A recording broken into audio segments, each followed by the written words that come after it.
আল্লাহ রসুল সাল্লাল্লাহু আলাইহি সাল্লাম বলেন, হাসরের দিন আল্লাহ পাক প্রত্যেকটা নারীকে, প্রত্যেকটা পুরুষকে আল্লাহ পাক 5টা প্রশ্ন জিজ্ঞাসা করবেন। কয়টা বলেন?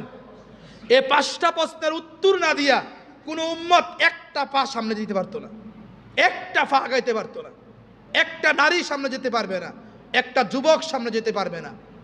আপনি মনে করছেন এখন ফুটবল খেলান, দৌড়াইতে পারেন, ওই সময় দৌড়ান সম্ভব না। ফাঁকে অকিছু করে দিবে, হাত অকিছু করে দিবে, জুবান অকিছু করে দিবে, চোখ অকিছু করে দিবে। কোন জমিনে দাঁড়িয়ে, কোন স্থানে দাঁড়িয়ে আপনি আল্লাহর নাফরমানি করেছেন, এই জমিনটা পুরো সাক্ষী দিয়ে দিবে। আপনাকে জিজ্ঞাসা করবে, তুমি এই কাজটা করেছ? আপনি স্পষ্ট বলবেন আমি এই কাজ করি নাই। আপনার জুবান মিথ্যা বলতে একটা সেকেন্ড দ্বিধাবোধ করবে না। স্পষ্ট আপনি আল্লাহকে বলবেন। একটা হলো দুনিয়া গাদ্দারি করা মানুষের সাথে, ওই দিন এই গাদ্দারগুলা, এই মিথ্যুকগুলা আল্লাহর সামনে দাঁড়িয়ে গাদ্দারি করবে, বলে আমি কোনো পাপ করি নাই। তখন আল্লাহ পাক রব্বুল আলামিন জুবানকে বলবেন, জুবান তুমি চুপ হয়ে যাও, একটা সাউন্ড যদি তোমার দিয়ে বাইর না হয়। জুবান চুপ হয়ে যাবে।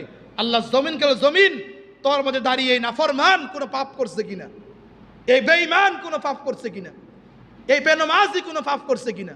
জমিন স্পষ্ট বলে দিবে, আল্লাহ সে আমার সামনে দাঁড়িয়ে, আমার উপরে দাঁড়িয়ে সে পাপ করেছে, পাপ করেছে। নাফরমান যখন জমিন দিয়ে হাঁটে, জমিন প্রত্যেকটা ক্ষণে আল্লাহকে বলে, আল্লাহ আপনি অনুমতি দেন তাকে নামাই এলাই আমি, তারা নামাই এলাই আমি, আপনি অনুমতি দেন তাকে নামাই এলাই। সে কোন গায়ের জুড়ে, কার দেওয়া শক্তিতে, কার দেওয়া হাতে, কার দেওয়া পাতে, কার দেওয়া চক্ষুতে সে আজকে জমিনে চলতেছে।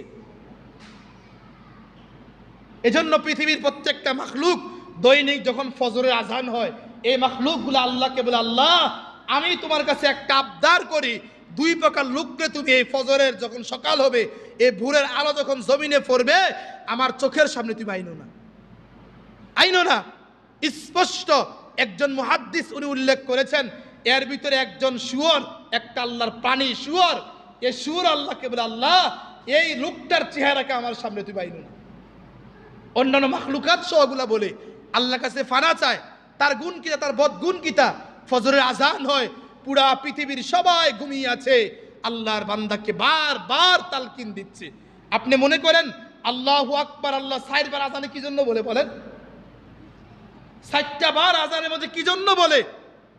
কি জন্য 4টা বার আল্লাহু আকবার, আল্লাহু আকবার, আল্লাহু আকবার, আল্লাহু আকবার কি জন্য বলে? হাসদিন আল্লাহ বলে, বান্দা 1 বার না, 2 বার না, 3 বার না, 4টা বার দিয়ে তোকে ডাক দিছিলাম, বান্দা এই পৃথিবীতে আমিই বড়, আমিই শ্রেষ্ঠ, আমিই মালিক, তুই আয় বান্দা আয় আমার কাছে আয়। 4টা বার ডাকের পরেও বান্দা উঠে না। এরপরে আল্লাহ পাক আবার স্মরণ করিয়ে দেয়, আশহাদু আল্লা ইলাহা ইল্লাল্লাহ। তুই মনে করছিস তোর বাপ তোকে খাওয়ায়, তোর মা তোকে খাওয়ায়, তোর রাজনীতির নেতা তোকে খাওয়ায়, তোর দেশ তোরে খাওয়ায় না। বান্দা লা ইলাহা ইল্লাল্লাহ, পুরা পৃথিবীর মধ্যে, পুরা কুল কায়নাতের মধ্যে কেউ নাই, একমাত্র তোর ঘরে রিজিক আমি আল্লাহই পৌঁছাইয়ে দেই, আমি ছাড়া কেউ নাই বেটা, কেউ নাই, কেউ নাই। এই মুয়াজ্জিন সাক্ষী দিয়ে আল্লাহই এক, আল্লাহই আপন। আশহাদু আন্না মুহাম্মাদুর রাসূলুল্লাহ আবার ডাক দে, হাইয়া আলাস সালাহ আবার ডাক দে, হাইয়া আলাল ফালাহ আবার ডাক দে। আবার সবগুলো ডাক দেওয়ার পরে আবার দ্বিতীয়বার ডাক দে, আল্লাহু আকবার। বান্দা এখনো বুঝি তুই ঘুমায়ে রইলি, এখনো বুঝি ঘুমায়ে রইলি। আবার 1 বার না 2 বার বলে আল্লাহু আকবার, 2 বার ডাক দেওয়ার পরে সর্বশেষ এই মুয়াজ্জিনের মাধ্যমে আল্লাহ বুঝাই দেয়, লা ইলাহা ইল্লাল্লাহ। আজকের এই সুন্দর বাড়ি পাইয়া, সুন্দর গাড়ি পাইয়া, সুন্দর নারী পাইয়া, সুন্দর সংসার পাইয়া, আমার জমিনের সব নেয়ামত তুমি ভোগ কইরা বান্দা তুই মানুষকে খোদা মানলা, আমি আল্লাহ সুন্দর করে ডাকগুলা দিলাম, তোমার কানে গিয়ে পুছলো, এরপরও বান্দা তুমি বুঝাই উঠে আসলো না।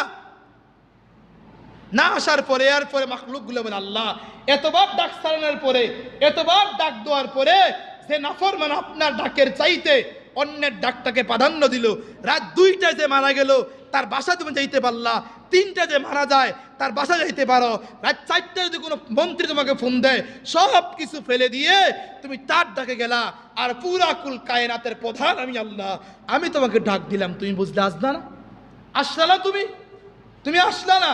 এই মাখলুকগুলো বলে, আল্লাহ প্রথম এই সুবহে সাদিকের হাওয়া আলো যখন জমিনে পৌঁছে তুমি প্রথম আমাকে বেনমাজির চেহারা দেখাইও না। প্রথম এই মাখলুকগুলো আল্লাহকে বলে, আল্লাহ এই বেনমাজির চেহারা তুমি আমাকে দেখাইও না, দেখাইও না তুমি আমাকে। এই শুয়োরও বলে আল্লাহ তার কি দাম, এই শুয়োরের কি দাম, কোনো দাম আছে? শুয়োরের গোশত কেউ কিনে? সবচেয়ে ঘৃণিত প্রাণী পুরা কুল কায়নাতের মাখলুকাতের মধ্যে দুইটা প্রাণী ঘৃণিত, এর মধ্যে উল্লেখযোগ্য প্রাণী এই শুয়োর। এটাও বলে তার বলে আবার অহংকার আছে, হেতে আবার কয় কি আল্লাহ তুমি তার চেহারা আমাকে দেখাইও না। দুই নাম্বার, যাদের ফরজ গোসল হইল নিজেও নামাজ পড়ল না, তার বউকে নামাজ পড়তে দিল না। পুরা জমিন পুরা আসমান সবাই বলে আল্লাহ এই নাফাক বান্দা কি জন্য জমিনে আছে? জমিন বলে তুমি একটু বলো, পুরা উল্টায় কায়ত কইরা একবারে ফিসাইলাই তারে আমি। আল্লাহ বলে না, এটা আমার বন্ধুর উম্মত, সময় দিছি, সুযোগ দিদি, সব কিছু দিছি, একটা সময় আমি অবশ্যই যখন নিয়ে আসব পৃথিবীর কোনো কিছু কোনো বস্তু তাকে আটকে রাখতে পারবে না, তখন স্পষ্ট আমি তাকে কবরে কড়া গন্ডা হিসাব নেব। এজন্য ভাই আমার, সময় কই নষ্ট করছো? হাসরের দিন আল্লাহ জিজ্ঞাসা করবে।